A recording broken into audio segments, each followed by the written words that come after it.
Azaroan 24an, 30 urte beteko dira Euskal Legia onartu zenetik ara Bizkaia eta Gipuzkoan. 30 urte honetan, aurrera pausutzeko emon dira lege urtetik abiatuta, baina orokorrean argi dagona da Euskaldunon hizkuntza eskubideak urratzeko tresna gisa erabili dela, eta hortik abiatuta hizkuntza politikekin hoxe lortu dela. Azken finean aurrera pauso gutxi eta gure eskubideen zapalkuntza iraunkorra.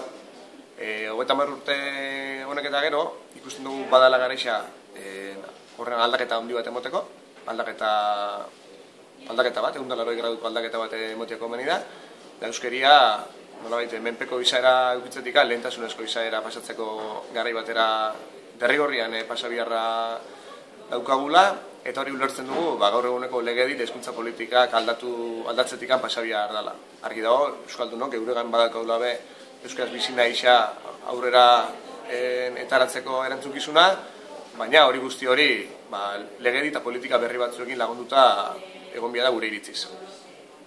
Horren arira, azaroan 24a baliatu nahi dugu guzti horren aldarrikapen eitzeko, hortarako herri ezberdinetan egongo dira ekimenak, eta bereziki azpimarratu nahi dugu, azaroan 24an bertan, Gasteizen, euskaraz bizi gaitezen azkaritzagun kateak lelopian egingo dugun gizakatia.